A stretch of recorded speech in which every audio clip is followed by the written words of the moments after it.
glance on just detailing about the mechanism of respiration. Okay, so mechanism of respiration.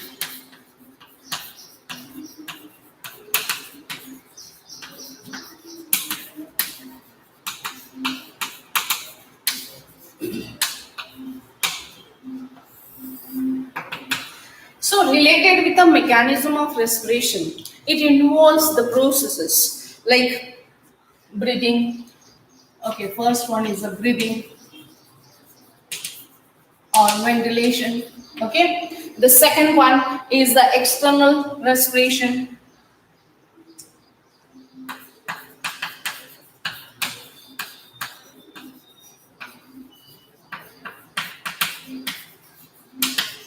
Then the internal respiration. Then the cellular respiration. Okay. So what is this? Breathing means ventilation. Just mechanism of respiration आपल्याला पाहिजे. आता आपण definition एकदा पुन्हा recall करूयात. Respiration is a biological oxidation process in which, yes, students, in which food is oxidized to liberate, yeah, ATP molecules. So how many ATP molecules are generated? Near about how many? 38 ATP molecules are generated. Very good. So everyone must be along with me. This is very important part. Now we are going to start.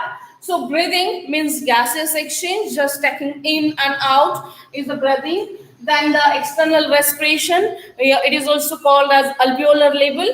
Then the next one internal at tissue level, and the cellular at the cell level, where exactly the CO2, oxygen is utilized. Okay. So this is all related with the points related with today's lecture. We are going to start. Okay. So the first one is the breathing.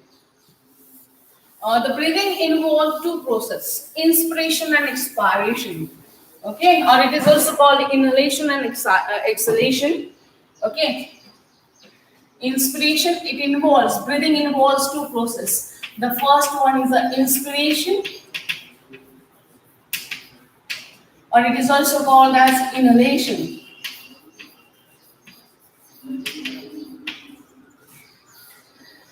Then expiration or exhalation. Okay. So, very interesting point we are going to start. As we know, and in my previous lecture, I have stated that we are respiring. It is an involuntary process. We are not controlling it. If we control it, just I said, stop respiration. What will happen afterwards? Yeah, what will happen afterwards if I said stop my respiration and I stop my respiration after some minutes? What will you find? The person is dead, right? Okay, so related with the breathing, it involves two processes: inspiration and expiration. First of all, what we mean by inspiration? Taking gas in. First of all, on which principle it is best, that we will see.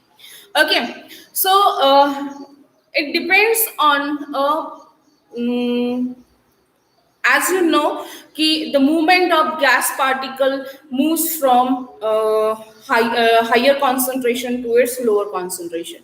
So movement of gases from its higher concentration, gas molecule from its higher concentration to its lower concentration. Here we are considering with the partial pressure of that gas. Okay, so movement of particle from higher concentration to its lower concentration, हे principle ध्यानात ठेवायचं सगळ्यांनी. पक्क काय ध्यानात ठेवायचं? जास्तीकडून कमीकडे so that the balance will be takes place. Okay, equilibrium state maintain करण्याचा प्रयत्न केला जाईल गॅसेस कडनं. ओके, जसं की एक एक्झाम्पल आपण पाहूयात. धूप लावलं आपण, तर धूप आपण रूम मध्ये लावलं तर ते स्कॅटन होतं सगळीकडे, राईट. म्हणजे मुवमेंट ऑफ पार्टिकल, त्याच्या साईट ऑफ जी काय आहे की जिथे धूप लावलाय तिथे कसं आहे ते कॉन्सन्ट्रेशन, यस एव्हरीवन, जास्त आहे. ओके, आणि डिस्पर्शन झालंय किंवा पसरला गेलाय तो स्मेल किंवा तो सगळा फ्रॅग्रन्स, तर तो पूर्ण रूमभर पसरला जातोय. म्हणजे movement from higher concentration to yes lower concentration. Okay, आता इथे आपल्याला कन्सिडर करायचं partial pressure of that particular gas. आता what you mean by the partial pressure? Okay, so listen carefully. Partial pressure is the pressure exerted by the individual gas from the mixture of gases. Okay, for example, the air is a mixture of gases, right? Yes, everyone is clear with the funda? Our air is mixed with a mixture, it's a mixture of gases.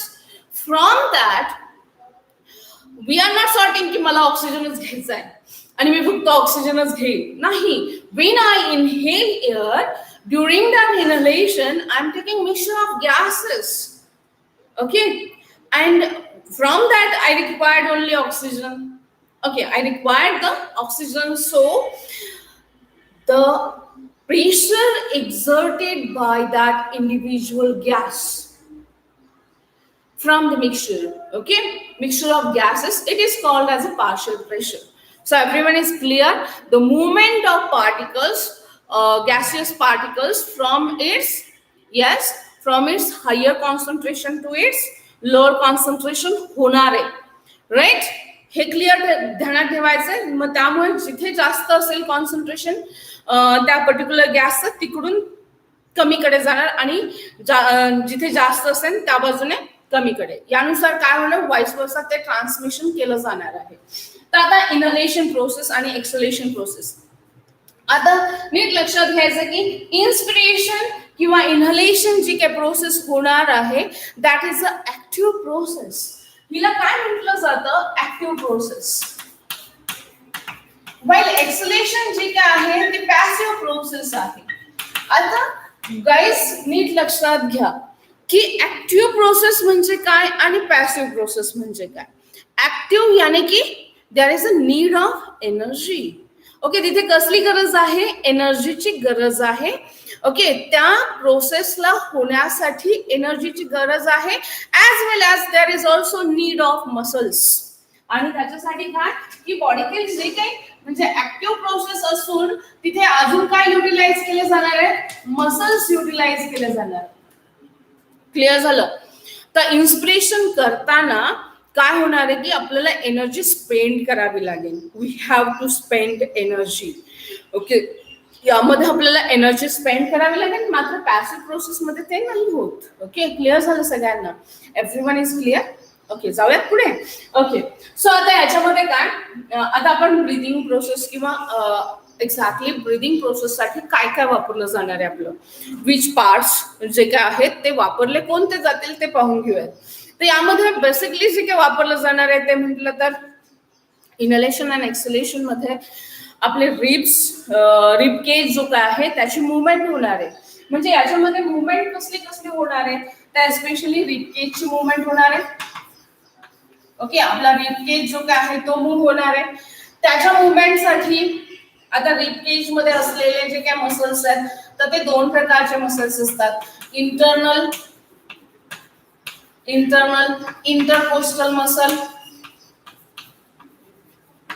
Intercostal muscles,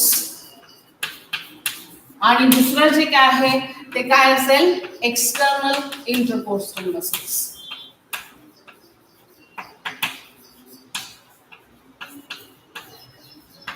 coastal muscles. Screenshot घेत चला किंवा notes prepare करत चला, short notes होते तुमच्यासाठी. आता rib Kaij जे काय आहे तर या रिब केज मध्ये काय आहे तर मसल्स आहेत दोन प्रकारचे. एक काय आहे इंटरनल इंटरकोस्टल्स आणि दुसरं आहे एक्सटर्नल इंटरकोस्टल मसल्स. आता एक्सटर्नल इंटरकोस्टल मसल्स कुठे येतात? आता हे इंटरकोस्टल मसल्स आपल्या जे काही रिब्स आहेत ना, रिब्स, सपोज अवर रिब्स, आता समजा या जर आपल्या रिब्स असतील तर याच्यामध्ये बाहेरून असलेले त्याला म्हणायचं एक्सटर्नल इंटरकोस्टल मसल, आणि त्याच्या आतून असलेले त्याला काय म्हणायचं internal internal intercostal muscles. Clear झालं?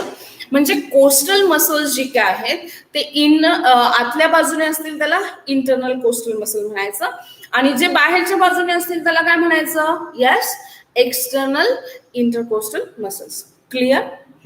म्हणजे आता रिबकेजचे जे मसल वापरले जाणार आहेत ते कोणते आहेत? Internal internal and external intercostal muscles. ठीक आहे. आता यापैकी मेजरली आपण वापरतो ते म्हटलं तर काय? External intercostal muscles. मात्र नीट लक्षात घ्या, रिलेटेड विथ नीट और CET, internal intercostal muscles are utilized only during forceful inspiration. ज्या वेळेस आपण फोर्सफुल इन्स्पायरेशन घेणार आहोत त्या दरम्यान वापरलं जाईल काय? Internal intercostal muscle. क्लिअर झालं? आता नेक्स्ट वन, अजून काय कसला वापर केला जाणार आहे? तर अजून जे काय वापरलं जाणार आहे, पहिलं आहे रिब केज, दुसरं जे काय आहे ते डायफ्रॅगम. आता काल आपण पाहिलं की आपले जे काही लंग्स आहेत, ओके, आता सपोज दीज आर अवर, एक व्ह्यू जस्ट ओव्हरव्ह्यू घेते आहे असाच, ओके, याच्या खाली या लंग्सच्या खालच्या बाजूला जे काही मसल आहे that is a diaphragm. And I have stated earlier, it is a unique characteristic feature of a mammal related with a नीट लक्षात घ्यायचं सगळ्यांनी. तर आता हे काय आहे? Especially related with this part. तर हे जे काही डायफ्रॅगम जे काय आहे, तर हा डायफ्रॅगम जो काय आहे तो ठराविक मसल्सने बनलेला आहे. एस्पेशली रॅडियल मसल्स, त्याला काय म्हटलं जाईल? रॅडियल मसल्स और फ्रेरिक मसल्स. म्हणजे दीज आर स्पेशली, आता याला जी काही अटॅचमेंट आहे ना, डायफ्रॅगमला अटॅचमेंट जी काय दिली आहे ती खास करून फ्रेरिक किंवा रॅडियल मसल्सने दिली आहे. कोणते मसल्स त्याला अटॅच आहे? रॅडियल, रॅडियल और फेरिक. Okay, muscles. ओके, तर त्यामुळे होणार काय आहे? आता ही अटॅचमेंट आहे पहा. आता एक्झॅक्टली तुम्हाला कन्सेप्ट क्लिअर झाला की बाबा ब्रिदिंगच्या दरम्यान गॅस हा मूव्ह करणार आहे from its higher concentration to its lower concentration. Okay, आणि त्यानंतर काय, तर याच्यासाठी असिस्ट केलं जाणार आहे आपल्या बॉडीच्या पार्ट्स कडनं. ते कोणते आहेत? तर एक काय आहे आपला रिब केज आहे, दुसरं काय आहे तर आपलं रिब केज नंतर दुसरं काय आहे तर आपलं डायफ्रॅगम आहे. यांची मुवमेंट होणार आहे. क्लिअर? तर रिब केज मध्ये दोन प्रकारचे मसल्स असतात, internal and external intercostal muscles. Okay, यांचं फंक्शन असेल कॉन्ट्रॅक्शन अँड रिलॅक्सेशन, आणि त्यानुसार रिब केजची मुवमेंट घडून आणणं. आणि त्याचबरोबर अनदर वन इज अवर डायफ्रॅगम आहे, आणि हा डायफ्रॅगम मध्ये फ्रेरिक मसल किंवा त्याला आपण काय म्हणतो रॅडियल मसल्स जे काय आहेत तर ते त्याला अटॅच आहेत. ओके, सो आता related with to which the especially the radial muscles are attach, याला रॅडियल मसलची अटॅचमेंट आहे. ओके, तर आता इथपर्यंत क्लिअर झालं. Now we are turning towards the process. Inhalation मध्ये काय होतं आणि एक्सलेशन मध्ये काय होतं ते त्याच्याकडे जाणून.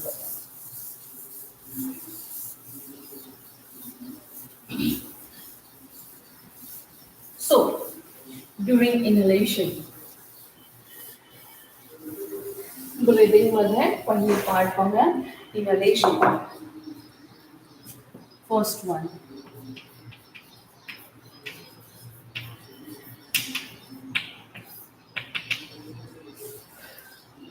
इनव्हॉलंटरी प्रोसेस आहे. आपण स्वतः घेतोय पण आपल्याला माहित नसतं काय होतं एक्झॅक्टली ते करताना. ठीक आहे, आता ते समजून घ्यायचंय. ओके, पण आता इनहेलेशनच्या दरम्यान, आणि इकडे आपण नंतर ना एक्झलेशन एक्सप्लेन करूच. तर आता इनहेलेशनच्या दरम्यान होतं काय की द मसल्स ऑफ डायफ्रॅगम काय होणार आहे, इनहेलेशन मध्ये आपण हवा आत घेणार आहे, पण ती कशी घेतली जाणार आहे ते आपण पाहूया. Here is a contraction of external intercostal muscle.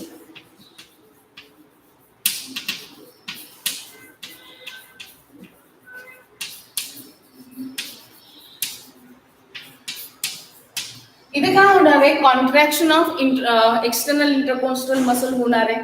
आणि त्याचबरोबर काय की डायफ्रॅगम जो काय आहे त्याचं देखील काय होणार आहे, कॉन्ट्रॅक्शन होणार आहे. म्हणजे इथे अजून काय, कॉन्ट्रॅक्शन ऑफ अ डायफ्रॅगम.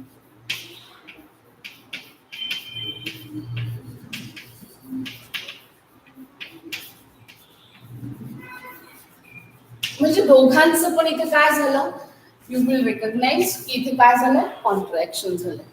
कॉन्ट्रॅक्शन झाल्यामुळे काय झालं, आता समजून घ्यायचं बरं का, नीट लक्ष द्या. आता कॉन्ट्रॅक्शन ऑफ दिस मसल्स, या दोनही मसल्सचं कॉन्ट्रॅक्शन होत आहे. मग कॉन्ट्रॅक्शनमुळे होणार काय आहे ते समजून घेऊया. आता रिब केजची लोकेशन सगळ्यांनी लक्षात घ्या की आता पोझिशन नीट समजून घ्या. पहिल्यांदा काय की आता सपोज हा आपला रिब केज आहे, ओके, आणि या रिब केज मध्ये आपले हे लंग्स आहे, अपर लंग्स हे काय आहेत, आपले लंग्स आहे. डायग्रामचा सराव केला ना सगळ्यांनी, ओके. आता हे आपले काय आहे,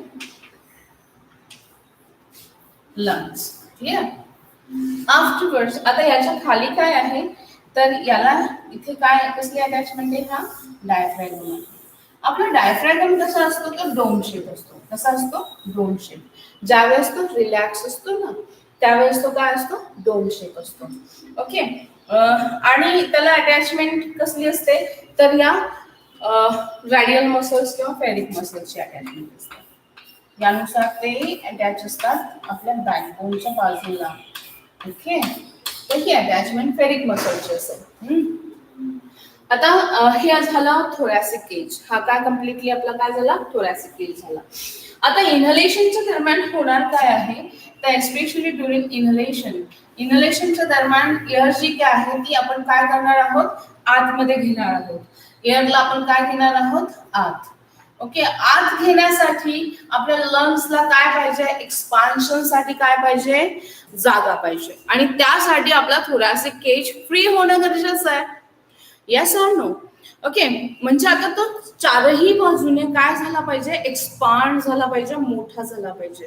आणि मोठा कसा होईल, तर आता त्याच्या बाहेरच्या बाजूने जे काही रिबच्या बाजूने म्हणजे जे काही रिब्स अटॅचमेंट आहे ती कसली आहे, एक्सटर्नल इंटरकोस्टल मसल. आता समजा प्रत्येक रिबचे एक्सटर्नल इंटरकोस्टल मसल्स जर कॉन्ट्रॅक्ट झाले, त्यांनी काय केलं, मग रिब केजला काय केलं, वरती उचललं की नाही, yes or no. If during inhalation आपल्याला काय, आता सगळ्यांना बॉयल्स लॉ माहिती आहे की नाही, येस. काय आहे Boyle's law, pressure is inversely proportional to its volume, okay. यानी की म्हणजे काय, प्रेशर वाढलं तर व्हॉल्यूम काय होणार आहे, कमी होणार आहे, ओके. म्हणजे व्हाईस वर्सा आहे, ते एकमेकांच्या इन्व्हर्सली प्रोपोर्शनेट आहे, ओके. आता इथे आपल्याला काय करायचं आहे की प्रेशर वाढणार आहे आणि त्याच्याने काय होणार आहे की प्रेशर कमी होणार आहे आणि त्याच्याने काय होणार आहे की व्हॉल्यूम इन्क्रीज होणार आहे. आता ते कसं ते समजून घ्या. आता यामध्ये जर आपण पाहिलं तर स्पेशली आता पहा, एअर ब्रीदिंग होणार आहे.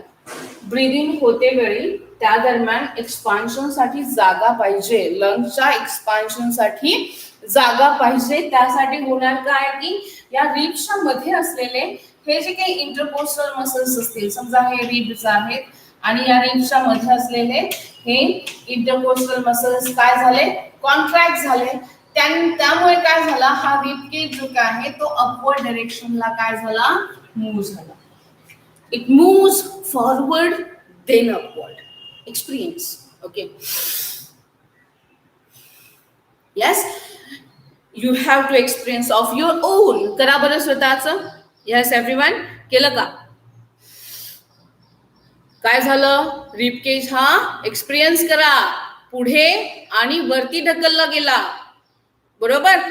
कशामुळे, तर एस्पेशली काय झालं इथे, कॉन्ट्रॅक्शन ऑफ इंटरकोस्टल मसल्सने रिब केजला वरती खेचलं. आता वरती खेचल्यामुळे झालं काय की त्याने वरती खेचलं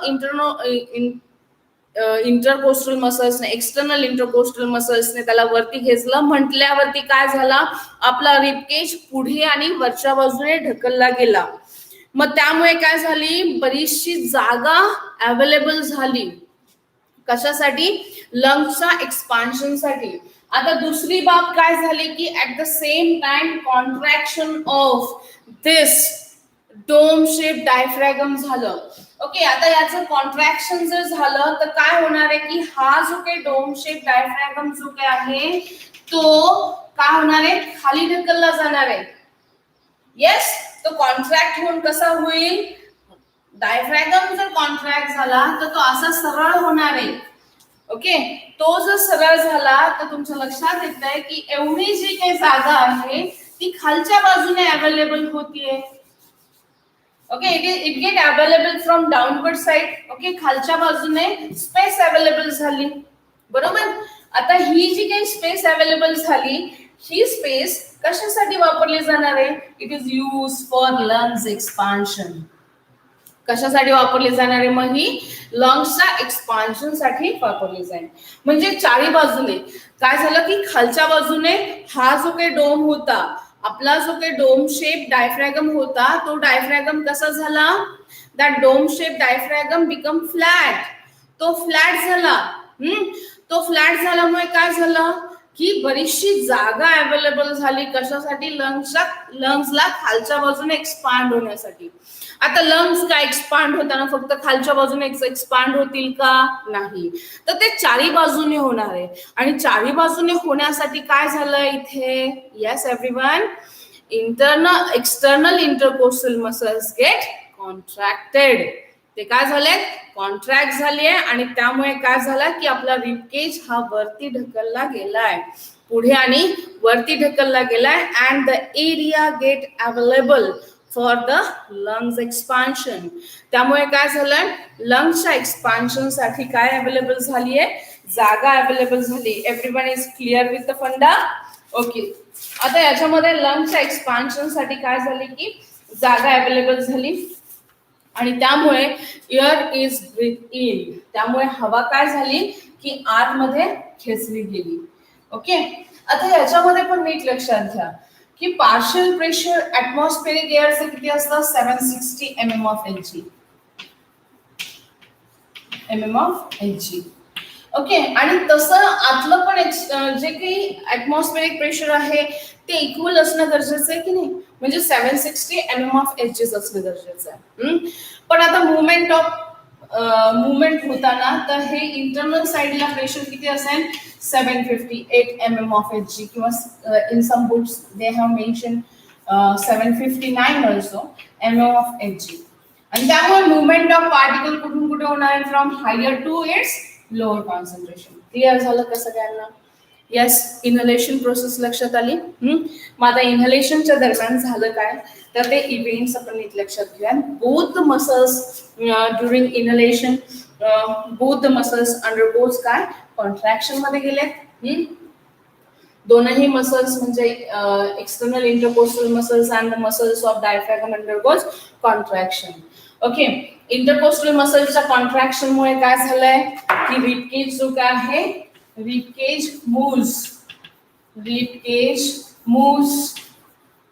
moves upward, forward and upward. पुढे आणि forward and upward. Okay, upward डायरेक्शनने मूव्ह झाला. ओके, आणि म्हणजे त्यामुळे ते मूव्ह झालं. तर कॉन्ट्रॅक्शन ऑफ डायफ्रॅगम मुळे काय झालंय, तर dome shape diaphragm, contraction of muscles, फेरिक मसल्स किंवा रेडियल मसल्सच्या कॉन्ट्रॅक्शन मुळे काय झालंय की डोम शेप डायफ्रॅगम काय झाला, तर फ्लॅट झाला. क्लिअर झालं? परत एकदा आपण आता इव्हेंट्स नीट लक्षात घ्या. ड्युरिंग इनहेलेशन काय झालं, तर ते शॉर्ट मध्ये लिहून घ्या एका बाजूला. इनहेलेशन मध्ये just recall the last part. Okay, काय लक्षात घ्यायचं, इनहेलेशन म्हणजे हवा आत घेणं. Okay, breathe in the air. Okay, breathing, हवा आत घेणं. Inhalation means taking air inside, taking air in. हवेला आत घेणं. आता ही हवेला आत घेणं प्रोसेस जी काय आहे, ही प्रोसेस कोणती आहे? It's a active process. ही कोणती आहे? Active process. ऍक्टिव्ह प्रोसेसच्या दरम्यान काय होणार आहे? Yes, there is a need of energy. एनर्जीची आवश्यकता असणार आहे आणि काय वापर केला जाणार आहे? मसल्सचा वापर केला जाणार आहे. बॉडीतील मसल्स वापरले जातील. क्लिअर झालं? ओके, यामध्ये पहिल्यांदा काय होणार आहे की हवा आत घेत म्हणजे त्या दरम्यान इनहेलेशन प्रोसेस मध्ये पहिल्यांदा काय होणार आहे की external intercostal muscles, external intercostal muscles, yes, काय होतील सांगा? External intercostal muscles undergoes, yes very good, undergoes contraction. कशामध्ये गेले ते? कॉन्ट्रॅक्शन मध्ये गेले. आणि या कॉन्ट्रॅक्शनचा रिझल्ट काय झाला? इंटरकोस्टल मसल्सच्या कॉन्ट्रॅक्शन मुळे काय झालं? रिब केज जो काय आहे moves forward and upward. Rib cage moves forward and upward direction. Upward, okay, direction. Okay, आता rib cage forward and upward direction ला झाल्यामुळे काय झालं? Area get available for lungs expansion. Area get available. Area get available for lungs expansion. Lungs expansion म्हणजे मोठं होणं. Lungs expansion. लंग्सच्या expansion साठी area available झाला. क्लिअर झालं सगळ्यांना? ओके, म्हणजे लंग्स आपले मोठे झाले. आता लंग्स मोठे झाले, नीट लक्षात घ्या. सुरुवातीची केस काय होती? लंग्स आपले काय होते? लंग्स कसे होते आपले? छोटे, म्हणजे एक्सपांड नव्हते. बरं, एक्सपांड नव्हते त्यामुळे काय झालं की त्याच्या आतमध्ये जे काही एअर पार्टिकल्स होते तर तिथे काय होतं? प्रेशर कसं होतं? जास्त.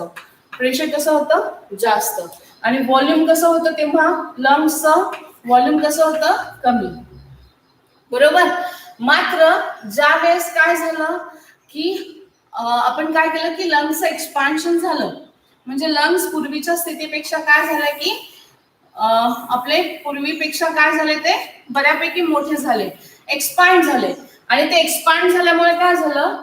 नीट लक्षात आहे बरं का. पहिल्यांदा गॅसेस पार्टिकल खूप जवळ जवळ होते किंवा जे काही प्रेशर होतं ते कसं होतं? जास्त होतं, हाय प्रेशर होतं. मात्र त्यानंतर काय झालं की जेव्हा एक्सपान्शन झालं त्यावेळेस ते पार्टिकल्स किंवा प्रेशर काय झालं? प्रेशर कसं झालं नंतर? एक्सपान्शन नंतर कमी झालं आणि प्रेशर कमी झालं आणि व्हॉल्यूम काय झालं? वाढलं. Yes, everyone is clear? Yes, okay. So pressure बढ़ेगा तो वॉल्यूम कम होगा ही होगा. यस और नो? अगर प्रेशर बढ़ेगा तो वॉल्यूम कम होगा. Who says? Boyle says. I don't know. I am not saying that. It is said by the Boyles in a chemistry, as you know. Okay, what? Pressure बढ़ेगा तो volume क्या होगा? कम होगा ही होगा. आता हे कसं होणार? प्रेशर वाढलं म्हणजे व्हॉल्यूम कमी झालं.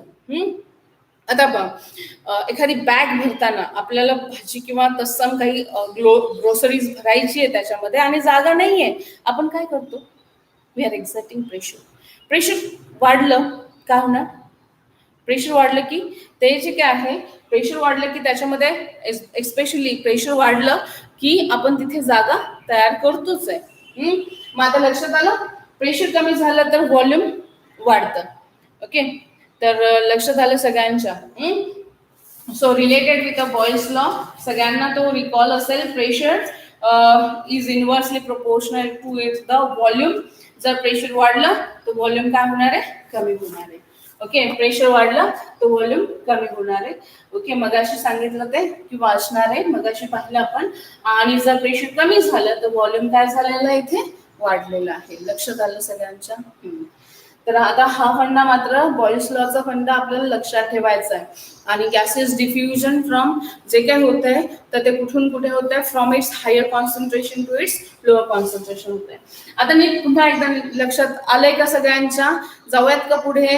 काय होत आहे की यामध्ये specially if you are very काय म्हणू की understanding the lecture, you can thumbs up. Okay, तर आता त्यामध्ये काय होतं की स्पेशली की यामध्ये होतंय काय की ज्या वेळेस इनहेलेशन होत आहे त्या इनहेलेशनच्या दरम्यान आपण हवा आत घेतोय, त्या दरम्यान इंटरकोस्टल मसल्स झालं कॉन्ट्रॅक्शन, त्याने ओढला रिबकेज व पुढे आणि वरती, त्याच्याने काय झाली, खूप सारी जागा या बाजूला तयार झाली. पण आपला डायफ्रॅगम अजून कसा आहे, डोम शेप आहे. मग हा डोम शेप असलेल्या डायफ्रॅगमला समजा दोन्ही बाजूने काय केलं, आपण ताणलं. काय केलं, त्याला ताणलं, तर काय होणार आहे, तो स्ट्रेट होणार आहे. आणि तो स्ट्रेट झाला म्हटल्यावरती काय, खूप सारी जागा आपल्याला खालच्या बाजूने अवेलेबल झाली.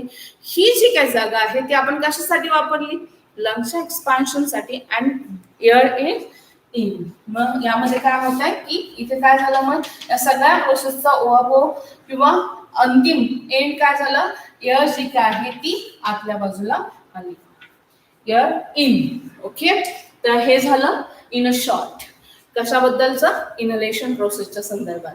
आता नेक्स्ट पॉइंट आपण पाहू, एक्सलेशन. एक्सलेशन एक्झॅक्टली इनहेलेशन समजलं म्हणजे एक्सलेशन तुमचं आपोआप त्याच्या अपोजिट आहे. ओके, यामध्ये होणार काय आहे पण एक्सलेशन मध्ये, इथे एक्सप्लेन करते, चालेल? Okay, acceleration process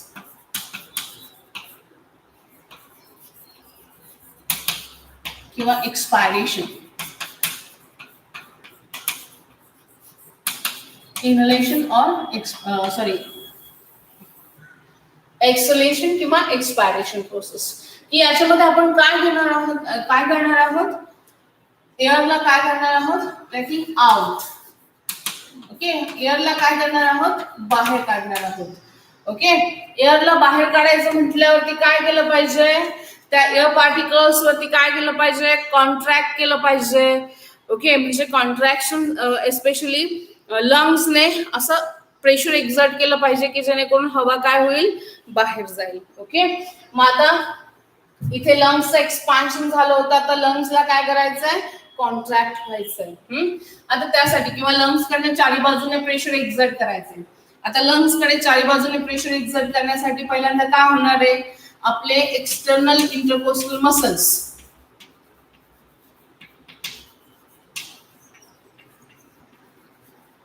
external intercostal muscles जे कॉन्ट्रॅक्ट झाले होते ते आता होणार काय आहेत, रिलॅक्स. ते काय होतील, रिलॅक्स. त्याच्याने ते रिलॅक्स झाल्यामुळे काय झालं, जो काही अपवर्ड झालेला जो काही आपला रिब केज होता तो काय झाला, रिलॅक्स झालं. ते आता असं धरलं होतं, त्याने सोडलं तर काय झालं, खाली ढकललं ना. मग काय झालं, रिब केज मूव्स, कुठे मूव्ह झाला, मूव्स डाउनवर्ड, खाली ढकलला, अँड बॅकवर्ड. ओके, खाली आणि मागे ढकलला, खेचला गेला. त्यामुळे काय झालं, आता बघा, जो वरती आला होता ओके आणि पुढे ढकलला होता तो समजा मागे आणि खालती ढकलला, तर इथे काय आहेत, आपले लंग्स आहेत. ओके, इथे काय आहेत, आपले लंग्स आहेत. आणि त्यामुळे काय झालं, त्याच्यावरती या बाजूने प्रेशर एक्झर्ट झालं. ज्यावेळेस प्रेशर वाढणार त्यावेळेस व्हॉल्यूम काय होणार, यस डिअर, या व्हॉल्यूम काय होणार, कमी होणार. Very good. मग आता याच्यामध्ये काय होतं पहा, rib cage moves downward and backward. Okay, which exerts the pressure on lungs. त्याच्याने लंग्स वरती काय एक्झर्ट केलं गेलं, यस गाईज, प्रेशर एक्झर्ट केलं गेलं. आणि आता काय की डायफ्रॅगमचे जे काही मसल्स आहेत, मग इथे muscles of diaphragm, muscles of diaphragm, डायफ्रॅगमचे मसल्स देखील काय होतात, muscles of diaphragm also get relax. आणि ज्या वेळेस रिलॅक्स होतील मसल्स ऑफ डायफ्रॅगम त्यावेळेस आपला डायफ्रॅगम बनणार कसा आहे, असा डोम. आता जर डोम शेप तो बनला तर काय होणार आहे, खालच्या बाजूने पण काय होणार, त्याच्यावरती प्रेशर एक्झर्ट केलं जाणार आहे. येस, तो डोम शेप झाला म्हणून खालच्या बाजूने पण काय झालं, त्याच्यावरती प्रेशर एक्झर्ट केलं गेलं. क्लिअर झालं एव्हरीवन? ओके, त्यामुळे काय झालं की खालून पण प्रेशर, वरतून आपला रिपकेश पण दाबतोय त्याच्यावरती. त्यामुळे काय झालं, त्या आतमध्ये असलेले हवे लंग्स वरती काय झालं, प्रेशर एक्झर्ट केला आणि हवा काय झाली मग आता बाहेर ढकलली गेली. आणि त्यामुळे काय होणार आहे की एअर कम्स आउट, हवा कुठे आली, बाहेर टाकली गेली. मग ब्रीदिंग प्रोसेस सगळ्यांच्या लक्षात आली? यस, सगळ्यांना कळाली? नक्की कळाली का? Yes, everyone is clear with the concept? Conceptually जा, व्यवस्थितरित्या समजून घ्या. If having any difficulty you can concern me. Okay, if you want any revision or related point to be revised, I will revise it. Okay, तो मी revise करेन, but you have to give and complete attention towards the lecture. Okay, so everyone is confirmed with this process. This is very, very important process, inhalation and exhalation. And as you know, exhalation is a passive process and inhalation is an active process. Clear झालं? आणि यानुसार आपण काय करतो की breathing mechanism दाखवतो. Clear with this idea? Okay, further on आता next point आपल्याला पाहायचा आहे. तो म्हटलं तर काय की इनलेशन नंतर, ब्रीदिंग नंतर we are turning towards. Okay, the very very important point from this topic is the external respiration. आता नेक्स्ट पॉइंटला आपण सुरुवात करतोय. त्यामध्ये देखील तुम्हाला खूप लक्ष द्यायचं माझ्याकडे. Must be with me. कृपा करून लक्ष द्या सर्वांनी. Very important point related with those are dealing with a neat. Okay, तर त्यासाठी आणि सीईटी साठी देखील आता हा महत्वाचा पॉइंट आहे, because it is involved in our syllabus. You can take a screenshot my dear. घ्या, आय विल असाइड. स्क्रीनशॉट घ्या किंवा नोट प्रिपेअर करून घ्या. ओके,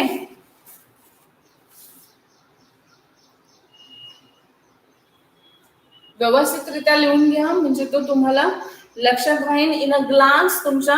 म्हणजे तुम्हाला काय त्याच्यासाठी वेळ द्यायची गरज नाही भासणार, की ही प्रोसेस तुमच्या लक्षात येईल, पटकन लक्षात येऊन जाईल. ओके,